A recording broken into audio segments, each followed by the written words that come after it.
Heritage Hour of the Filipino Heritage Society in Montreal. Art saves culture through passing on tradition. It is saving cultural heritage for future generations. Philippine art is unique from other countries because it shows the culture itself. So our man of the hour tonight is a cultural performer, an artist, passionate of his country, the Philippines, rich history, and culture. He focuses more on the pre-colonial and indigenous people's arts, culture, and history. He is the co-founder of the Filipino Indigenous Peoples Organization of Quebec, Jason Patrimonio Palolan, a nurse by vocation and a painter by avocation.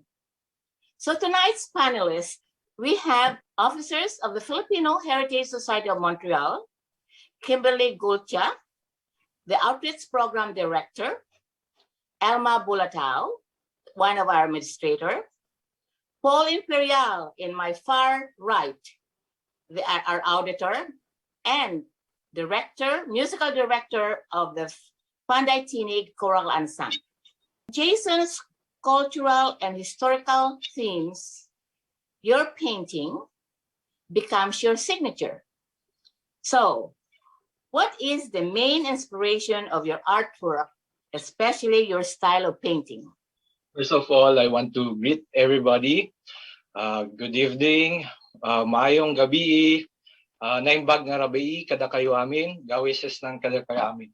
So, I am Jason. So, first, what inspires me? So, I consider the painting as my hobby, and it becomes my passion. So, as an immigrant and part of the Philippine diaspora, this is my heart of my inspiration. First thing, lagi tayong we are entired to our origin, our homeland or hometown. So, laging entied tayo sa yung pinanggalingan natin, yung ating inang bayan. So, this gives me inspiration to create my art. So, speaking of my hometown, Baguio City, as a known as the creative city of arts and culture in Cordillera and northern Luzon. So as I begin to paint and explore and expand more about discovering about our Philippine culture and heritage, I also search further from various indigenous Philippine art. And through arts, I want to also have my art with a purpose. So I considered painting and performance of cultural performance as an instrument for change, to enrich, to treasure, to value, and to respect our authentic Filipino culture. Give importance to our culture. This is what we contribute to humanity. Jason, first of all, I'd like to thank you for allowing us to interview you. I think you're a very interesting person to interview, and we are honored and privileged to have you. So for my first question, can you tell us about your passion for Philippine history and culture? How did your interest in pre-colonial and indigenous people start and develop? So first thing, I have a heavy interest in pre-colonial culture and indigenous culture because ito yung parang isang step for for an instrument for change, because I want also to propagate a balance in sa sining natin, kasi most in recent time we are more influenced by Western or more Eurocentric yung mentality, or yung sa when it comes to music, when it comes to arts, mas nangingibabaw na dahil nga dun sa sa globalization or the modern times. So I want to the Filipino community to be more familiarized with our pre-colonial culture and history. And it's sad to say that most of us are ignorant or not familiar with our Philippine pre-colonial culture because of our long history of colonization. What Imagine are we are some stereotypes tatlong period of tayong ITs that need to sinakop. be So there's dispelled? the So sa indigenous peoples, sa maraming yun ang nagkakaroon tayo ng various struggles sa indigenous people. So I will mention some things that some points that yung nagkakanta ng struggle niya. One is stereotyping, cultural assimilation, yung language nila na threatened.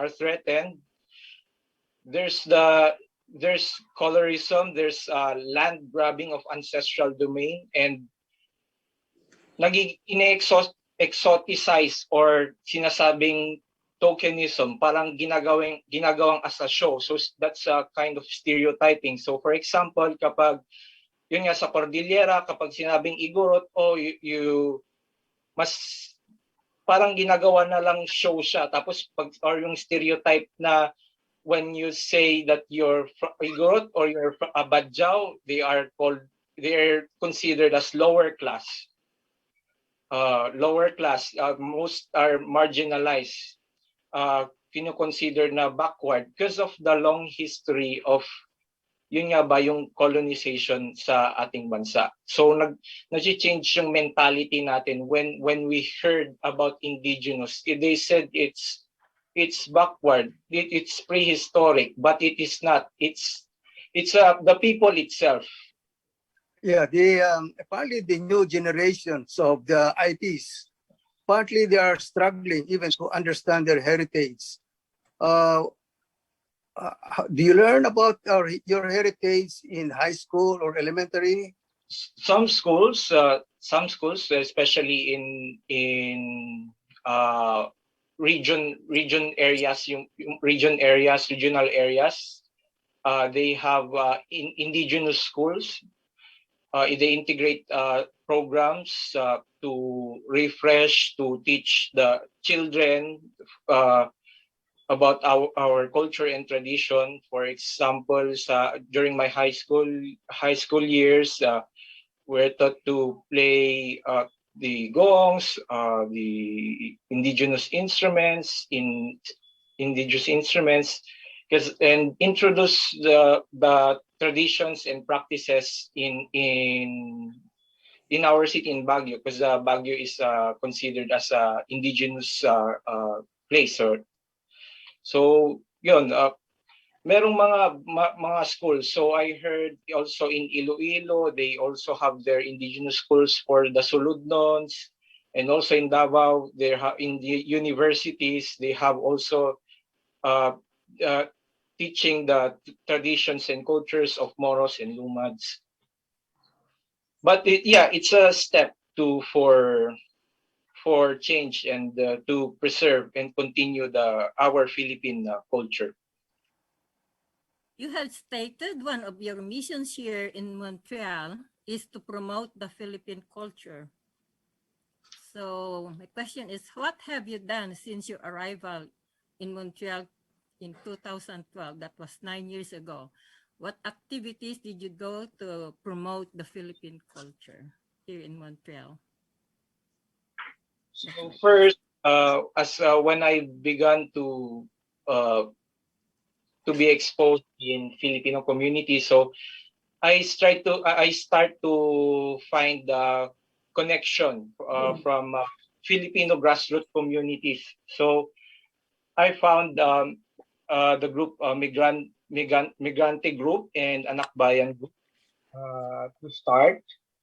And these Filipino grassroots communities outreach the Filipino youth and new arrived families, immigrant families, especially the group Filipino Parents Association. So it serves my ito nga ba yung aking what you call that stage to to share my knowledge and to share my talent and ideas through the Filipino grassroots communities. So tumagal din ako sa youth organization, Anak Bayan Youth Organization for 5 years. We organize events and mobilize the youth and educate about our Philippine history and the struggles of our Filipino indigenous peoples. So, and then through various maraming connection,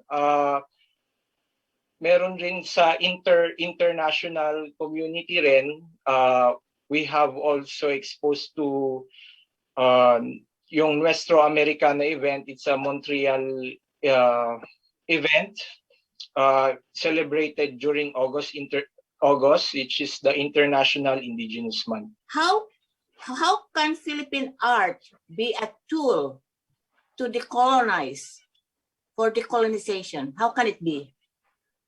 How can we to decolonize? Because so first, well, let's discuss about the term decolonization. So decolonization means undoing of colonialism. So it is also a term for uplifting our indigenous knowledge, our authentic culture, our indigenousness. So we use our artistic craft, our Filipino artistic craft. So yung mga unique culture natin, yung our indigenous culture natin, yung halimbawa na lang is our indigenous textile, our indigenous dances, our indigenous music. This one, it's a set of knowledge to uplift our yung indigenous knowledge natin. This is a step, a significant step for change, to decolonize. Mas na-appreciate natin yung sariling atin over our colonial rulers. So yung Eurocentric ideas, yung mga westernized culture, yun ang main tool natin. So we need a balance. So we need to love ourselves, our own identity. So yun nga, yung pag meron tayong knowledge about our Philippine art and music, doon isang significant step na rin po yan to decolonize yun nga, dun sa ating society. Jason, I am very interested in your ideas about colonial mentality. I see that you have been, trying to push back, against what you call colonial mentality, and but I am curious as to how you understand this or what you think about it. So, how do you think colonial mentality and enslavement is evident in society today?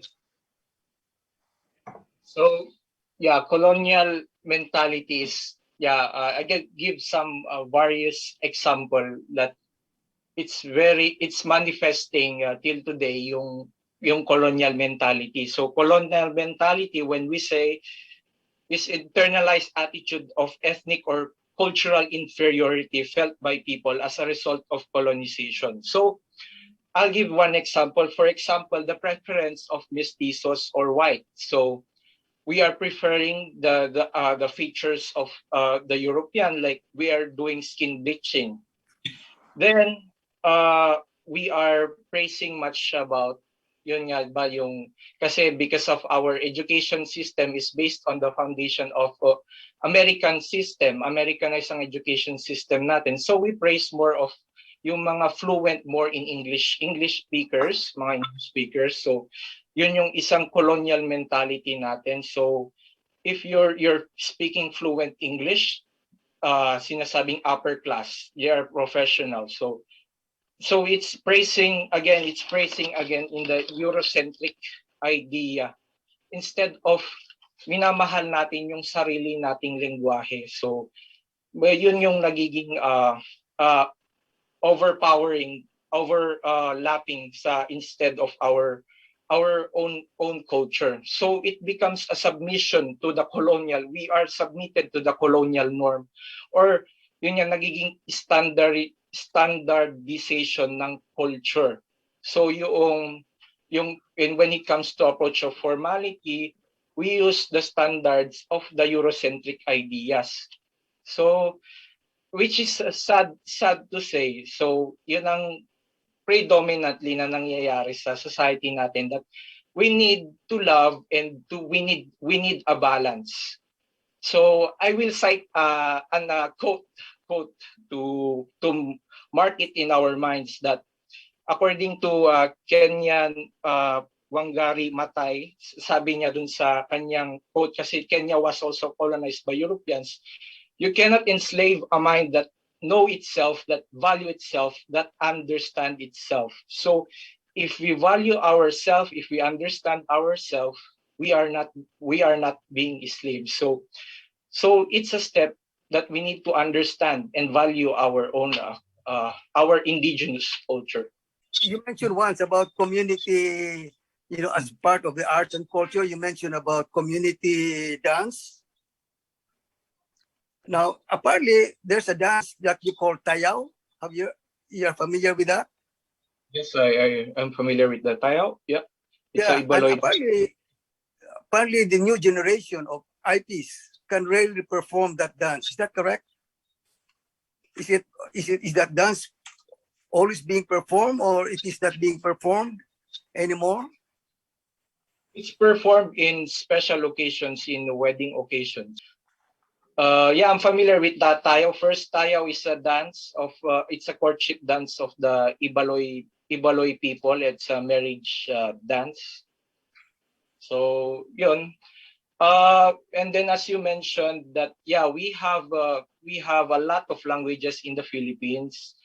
It's actually it's 180 languages in the Philippines, and yeah, yun nga, to communicate nationally, it's English, but we also have the Filipino language, which is Tagalog.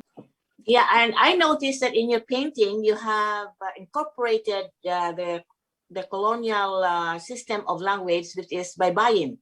I'm very familiar with that, because we did have somebody from Canada who went to the Philippines to research about Baybayin, and you can always pick it up. And I think in our currency, in the Philippine money, there is a Baybayin language there. Yeah. Everybody knows. Yeah, there is a Baybayin. I think I'm not too sure what currency. It's in the peso currency. There's a Baybayin language there. So you have done it in your painting. Yes, And I have done it. how did you have processed that you have to get Baybayin as the language of choice?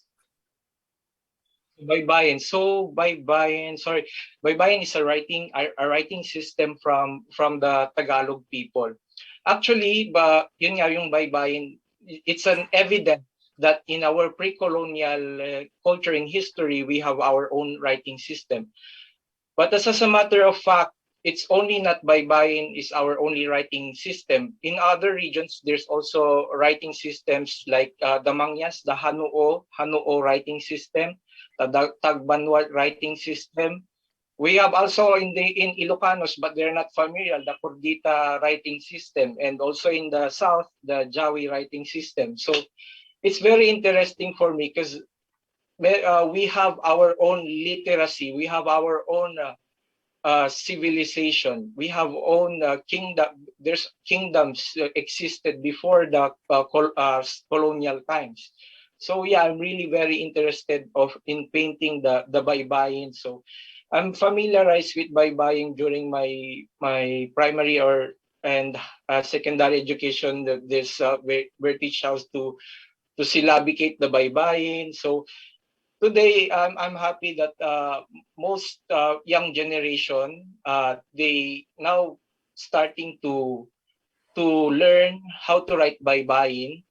And in some, there's also modern integration also. Merong makikita sa ibang movies na gumagawa na rin siya ng mga baybayin dun sa mga scenario ng mga movies. So it's very interesting. It's a significant step that we we are now getting familiarized with our pre-colonial culture.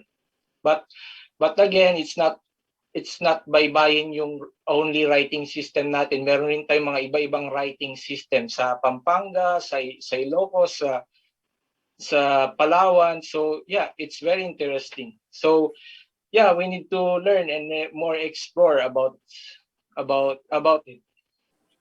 Jason, I think you made some kind of comics called the Hirayat and Hiwaga. Can you Oh say yeah, something yeah. about that? Okay, that's good. Yeah, yeah. Nice to have question to pro because yun nga. I have a new project, passion project. It's called the Hirayat Hiwaga. So before I'm doing traditional art like acrylic painting, charcoal painting, and then because of the pandemic, nag-explore ako ng ibang form of art. I explored the digital painting. So it's a technology. Medyo techie tayo ngayon kasi computer, palaging nasa computer na lang tayo.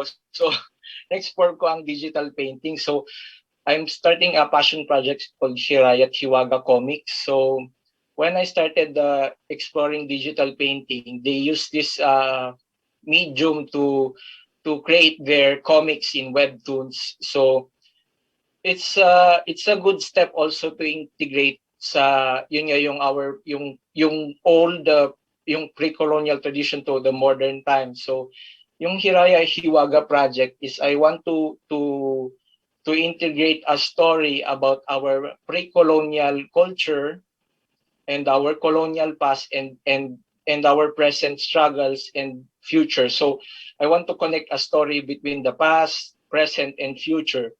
So I'm starting characters of Hiraya Hiwaga comics. So yung mga characters na yon, they will portray yun nga yung mga typical Filipinos nga ba yung mga struggle ng mga Filipinos, yun nga yung one thing, it's yung kahirapan natin, yung kahirapan sa Pilipinas, yung pagpunta sa abroad, then how I can connect yung culture, yung because we are always entitled to our homeland. So yeah, it's I'm beginning to write, compose, and then makikita nyo po sa aking if you want to follow my art page, Palolan Art. So I'm beginning my project about the Hirayat Hiwaga project. So I integrate some Filipino epic stories kasi mostly hindi tayo familiar sa mga epic stories natin. Mas familiar tayo sa Marvels, mas familiar tayo sa Captain America. Meron naman tayong Superhero. superhero, nandyan yung sa story ni Biag ni Lamang, yung Ibalon, yung mga story sa Panay, or sa Visayas, pangdaguan. So yun lang, yung mga term na yun, sometimes yung sino yung mga yun, pero yun nga, I'm trying to research about our Philippine epic story from north to south of Philippines. So it's nice and interesting to I'm very excited to create this Hiraya Hiwaga comics. There is someone here in Cordillera. He's apparently a chemical engineer who is doing almost the same thing as you. He's doing graphic comics. Ever heard of him? I forgot his name, and I'm not sure if that's Alan or because meron from Manakbayan, Montreal. He's starting comics too. right. So I'm really inspired because nag-start siya sa project na yon. So actually nag-release na siya ng comics niya. I have it here. Wait. It's Kasama. It's Kasama. Right. This comic. Yeah. Actually, released na po itong comics na ito from my friend Alan Matudio. It's Kasama. It's a story of Philippine mythological creature, yung manananggal. So it's very nice that it's achieved na meron na tayong Philippine book na comics na release dito sa Canada. So sa Montreal, meron ata sa Palengke, meron natang ano siya, if you want to have, so yan, it sparks also my idea sa ginawa niya. I'm really inspired. So yeah, I hope that marami pang mga Filipino artists na gumawa pa ng mga ganito, yung mga our indigenous pre-colonial culture, to educate and familiarize our indigenous self. Let us pause for our intermission number. Madaya dayaw ka, abunian miya daya mag-usdog ng batawa. Ipay asmunan bindesyon, yalim ng gawis niya, salungat niya piksa. Ahey!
Salamat.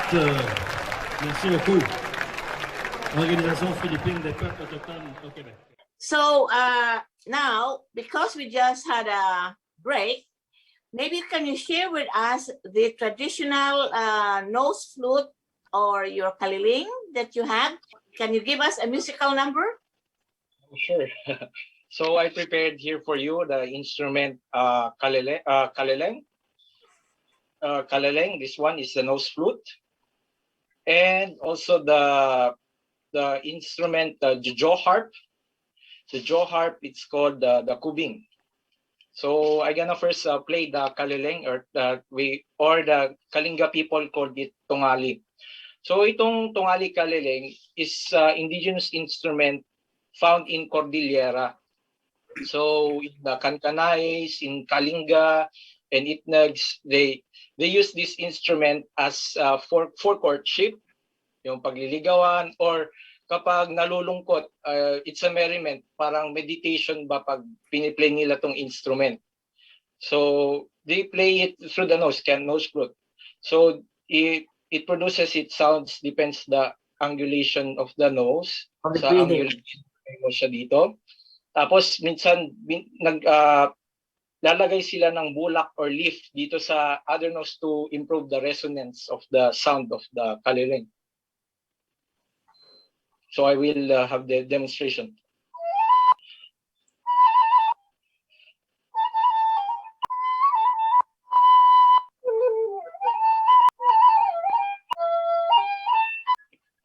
So yun po yung kaleleng.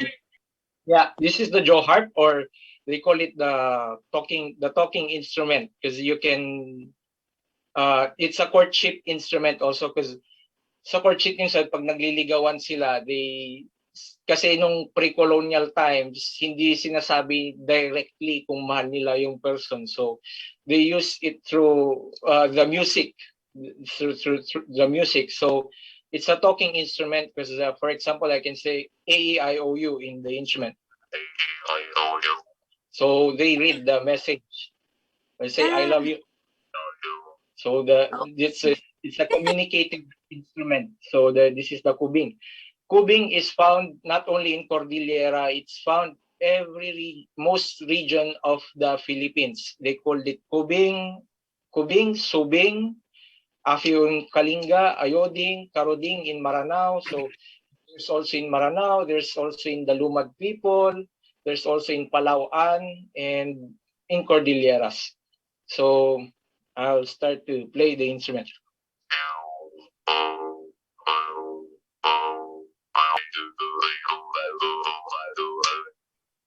Oh, beautiful. Thank you. Thank you. So you're talking about all producing all these things, but the accessibility of these materials or this indigenous, your painting, for example, it's quite hard to achieve by the Filipinos within. So how you can galvanize all these young ones, the ones that have not been exposed to the type of painting? Ngayon, kasi yan po yung perception po natin sa art or sining. When we say art, painting, it's all about elite class in the museum. But actually, art is pangmasa rin po. Pwede po ang arts is pwedeng pangmasa. So, when I begin in my early years, yun nga po yung I'm connecting to the Filipino grassroots community organization, tapos yung pinapakita yung mga painting.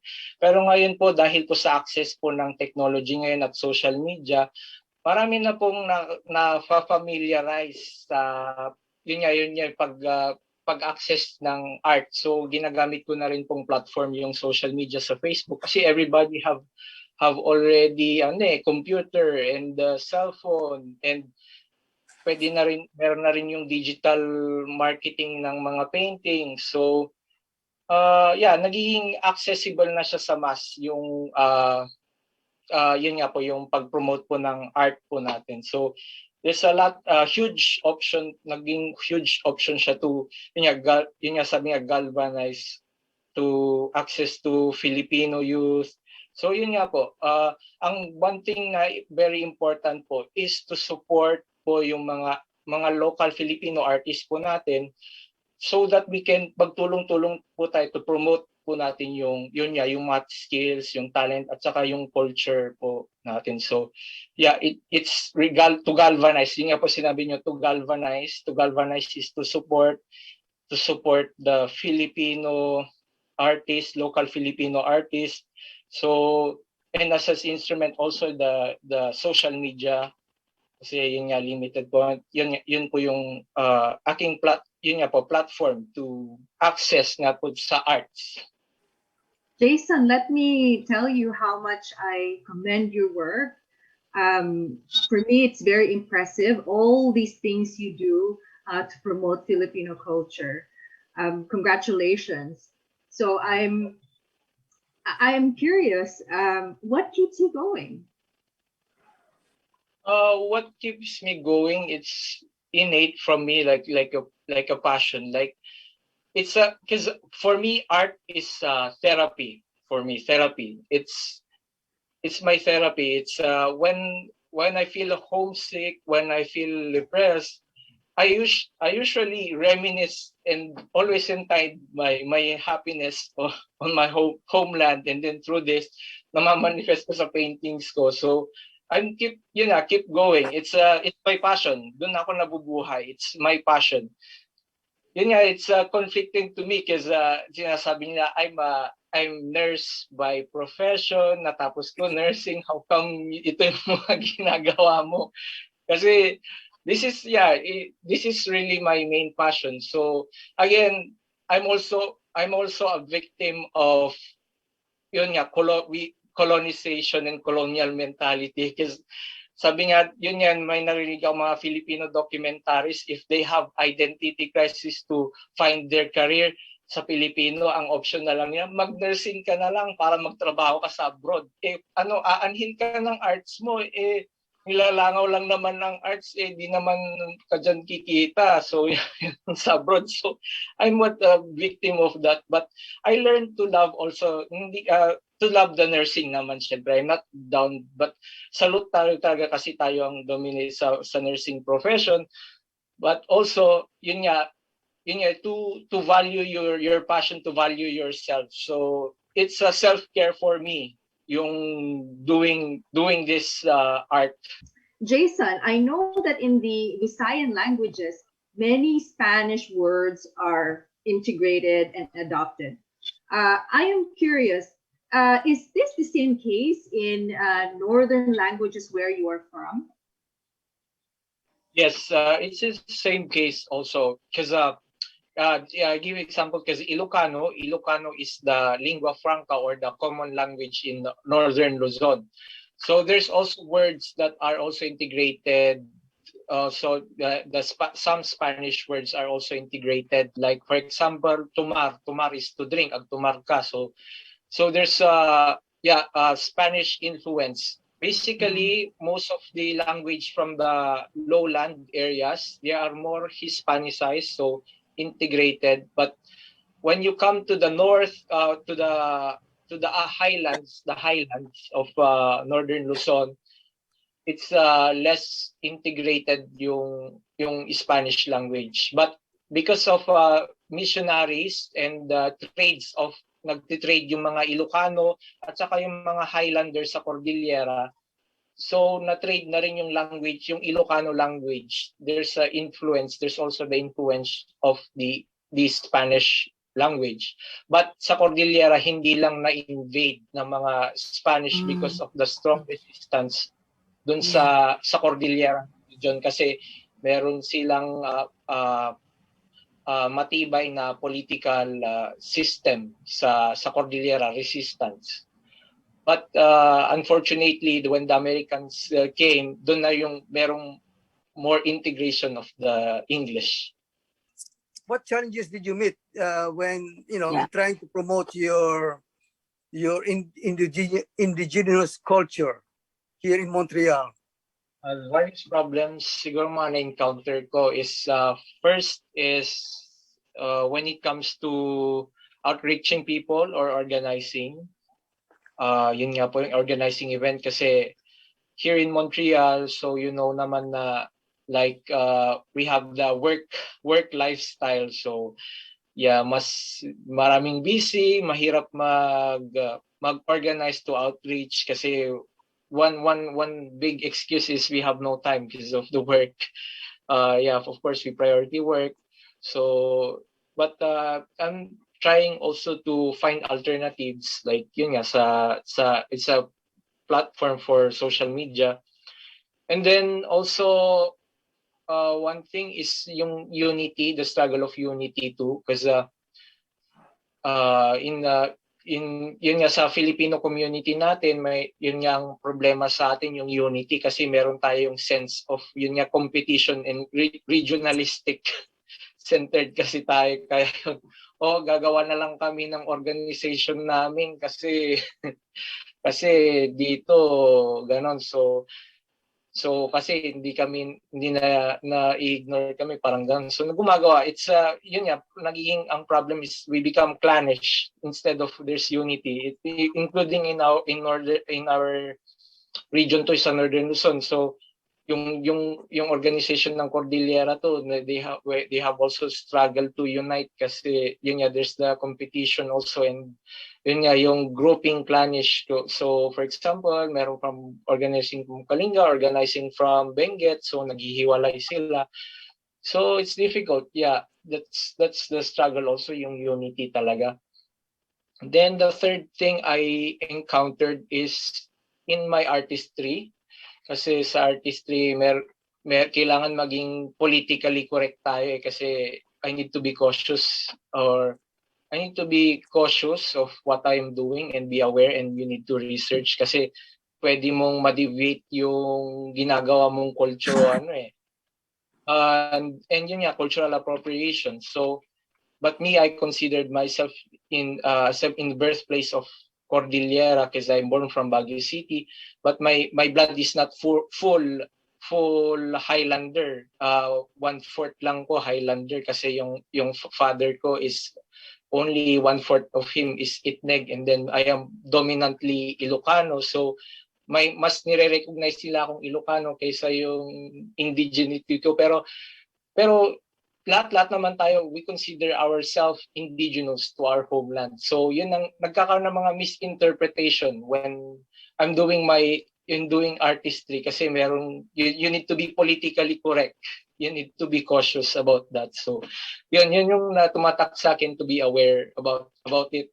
So yun, 3 points. Yun nga, no time, yung unity, and then yung artistry, you need to be cautious, politically correct. So that's my struggle. Have you used the term clannish? Have you ever experienced some form of bias between Highlanders and Lowlanders here in Montreal, in our community? I sad to say yes. I say Okay. a huge sad to say because when I'm observing sa pista sa Nayon, it's dominantly talaga syempre lowland talaga yung napoportray, yung Tagalog culture talagang napoportray kasi yun nga nasanay na tayo dun, yun yung sa Manila yun yung mas nasa-center ng mainstream media yun ang mas na sa education, so mostly yun nga sa Kapitolyo, kaya yun ang nagiging bias nga ba. Jason, did you have a formal study for all your paintings? Because you have done a lot of paintings, very nice paintings. Did you go to school for that? Bali po, I didn't have a formal education for arts or attended program. I did it through experience and self-exploration. So mostly from peers, circle of friends, mga artist friends ko. So when doing during panagbenga activities, we do some painting and then share their knowledge how to paint, how to mix colors. So yung dun ko na natutunan yung painting, mostly from peers and the environment and self-exploration na rin po. Jason, as an ordinary citizen, how do you think we can help Indigenous peoples, and how can we show that we care for them? Okay, as an ordinary citizen, so one thing is how to care for our indigenous communities. First is to educate ourselves. So it's a first step because yun ang nangyayari. There's unawareness, or sad to say ignorance about the struggles of the indigenous people, Kasi dun yung nagkakaroon ng maltreatment or stereotyping because of lack of education. So first is we need to educate ourselves so we can we can treat and respect the indigenous people, indigenous culture, respect treatment, the right treatment for the indigenous people. So we need to understand, educate ourselves. So as an ordinary citizen, that will do. And yeah, second is being aware of the struggles and it's a being aware of the struggles of the indigenous people is a sign of solidarity or sympathy. So yeah, basically it starts with the education, information.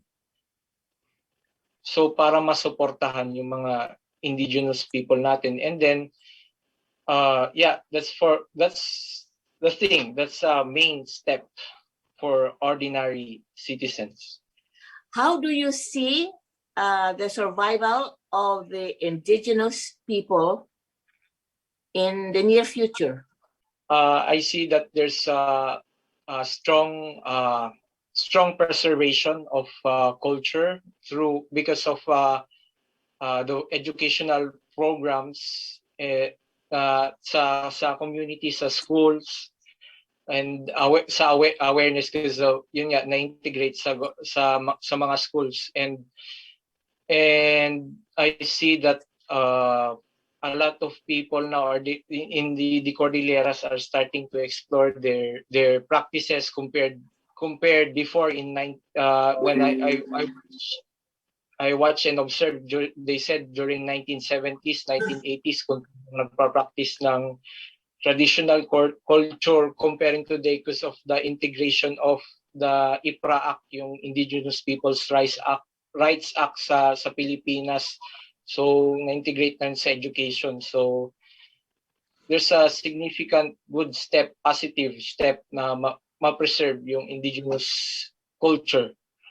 Yeah, sad to say, in some regions they are struggling. So yun nga, they need the support in the other regions. Yeah, kasi integration from rural areas, less opportunities. So they move to urban areas, urbanization. So doon nawawala na yung uniqueness or the culture. And yun ang kailangan ngang support pa sa Philippine government, that they need to also to support the local or the rural areas ng mga indigenous people. So they need to maintain their culture kasi yun nga po, naturally the indigenous culture, indigenous people are entitled with their land. So yun nga, basically it's need to be supported locally in the rural areas or their homeland. Okay, Jason, partly part of your heritage, you have certain traditions and practices. Do you still believe in those things while having come to Canada, or have it changed? And how would it have affected your position as a nurse? Would certain of your what you call traditions affect your treatment of how you deal with patients? So first thing, when it comes to sa indigenousness side ko, it's also I'm generally all of us as me too is a victim of like yung homogenization or nawawala yung ethnic identity. So I'm predominantly more of Ilocano because I'm not pure indigenous from Abra, because descendant lang ako. So is the exposure of your environment, of my environment. But hindi ko siya na-practice, but me too, I'm an example of educating myself and familiarizing myself with my roots. And when you ask about practice of in as a profession, so always yun nga, basically our indigenous culture is entitled with nature. So there's meron tayong tinatawag na transcultural nursing eh. So ang evolution ng nursing, basically it's also originated in indigenous culture. So the healing is very important when you relate with nature. So yun nga, yung sa indigenous culture natin, we are more of nature. So when you expose more of nature, like for example, taking natural herbs, natural plants, these are example of indigenous culture. So yun rin, it's collaborating, nagko-collaborate rin yung practice na yun. So it's not much contradicting you, but for me the indigenous perception and the Western scientific perception, it's very entitled, it's collaborating. Kasi yun nga sa healing, sa nursing, sa healing, ang importante yun nga yung good environment, to provide a good environment for nature. You did mention that the indigenous people now are being educated, but for their, in the Philippines. Okay, so will the indigenous people in your region, in the region of the North, accept the education being taught by the non-indigenous educators? Yes, it's very open. I observe in Northern Luzon that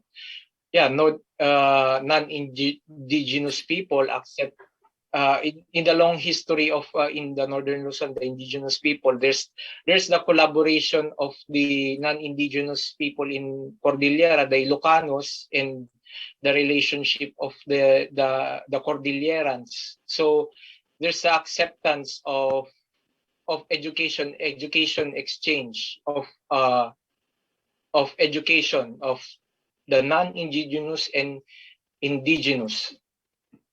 There's acceptance and good relation. So hello po sa lahat. So meron po akong bagong project po. It's called Hirayat Hiwaga Comics Project. It's about connecting about our pre-colonial past culture and connecting the struggles of the present and what will go ahead in the future. So that's the storyline of my comics Hirayat Hiwaga project. I'm beginning to explore my digital painting, so it will be more interesting, lalo na sa mga kabataan. So you can follow me on my social media in Facebook, Jason Patrimonio Palolan, and Instagram at Jason Pal or Pal Jason. And in my Facebook page, Palolan Art. Marami pong salamat sa suporta at marami pong salamat sa panayam po ninyo, Filipino Heritage Montreal. Well, thank you, Jason. We are thankful. You're one of our valuable frontliners, of course, being a nurse, and for the gift of your mission, which makes you unique. As you quoted, if you're finding your culture, you're respecting your identity. So this is Amy Mananog of Heritage Hour of the Filipino Heritage Society of Montreal. Good night, and we'll see you.